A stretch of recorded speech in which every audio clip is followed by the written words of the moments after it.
Assalamualaikum warahmatullahi wabarakatuh. Pada video kali ini, Ustazah akan kongsikan panduan menjawab latihan buku aktiviti Pendidikan Islam tahun 3 dalam tajuk Indahnya Negaraku dalam bidang Jawi pada muka surat 50. Sebelum itu, murid boleh rujuk buku teks Pendidikan Islam tahun 3 muka surat 48 sebagai rujukan atau boleh rujuk pada link ini. Muka surat 50, latihan yang kelima, arahannya ialah bina ayat berdasarkan jadual dan tulis pada ruang di bawah.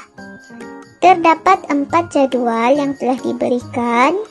Kamu kena pilih satu perkataan daripada setiap jadual, mencantumkan perkataan-perkataan pada setiap jadual ini menjadi ayat yang sempurna. Ustazah akan baca satu persatu. Jadual yang pertama ini, nomor 1, saya, Nora, Lukman, dan Aziz. Jadual yang kedua, yang pertama ini ialah berjalan kaki, menunggang basikal, bermain bola, dan membeli ikan. Jadual yang ketiga ini adalah imbuhan awalan. Yang pertama ini adalah imbuhan awalan di, yang kedua se, dan yang ketiga ke.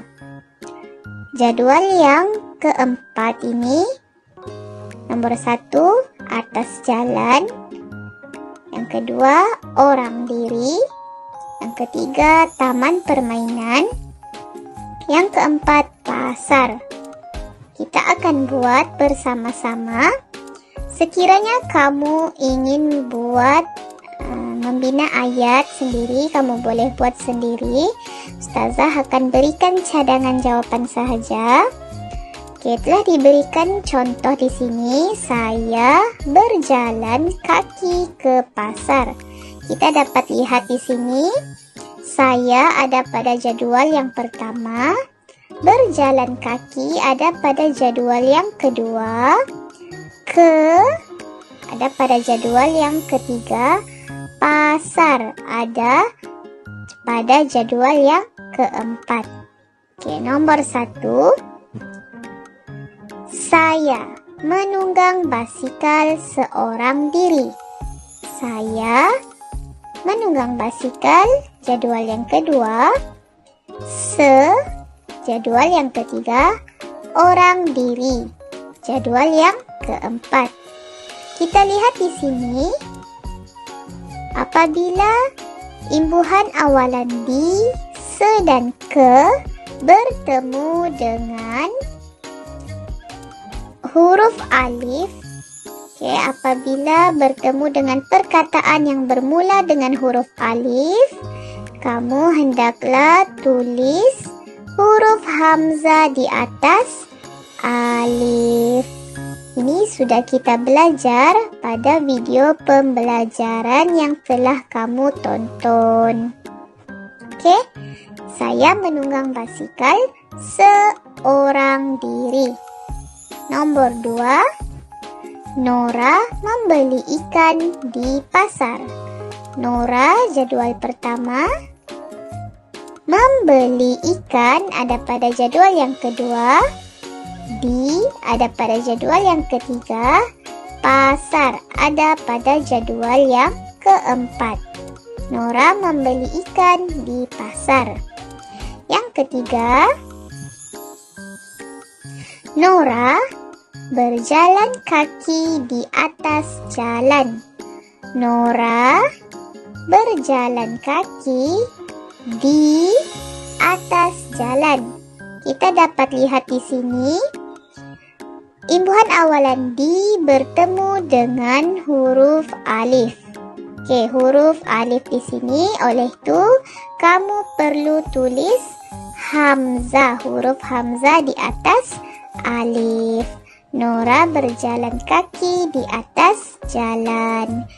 Yang keempat, Lukman bermain bola seorang diri.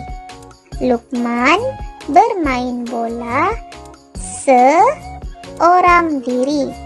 Sekali lagi, imbuhan awalan se bertemu dengan huruf alif.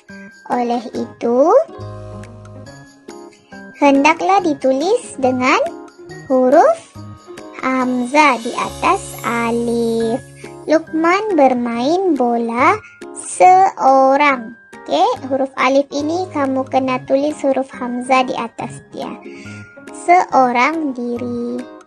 Okey, nombor 5. Aziz bermain bola di taman permainan.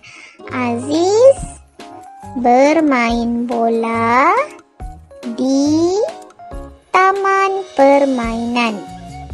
Okey, dan yang terakhir, Aziz menunggang basikal ke pasar. Aziz ada pada jadual yang pertama, menunggang basikal ada pada jadual yang kedua. Imbuhan awalannya ialah ke dan pasar ada pada jadual yang keempat.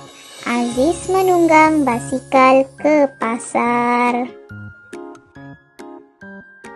Setakat ini sahaja panduan yang dapat Ustazah berikan pada video kali ini. Kita jumpa pada video yang akan datang. Sekian, terima kasih.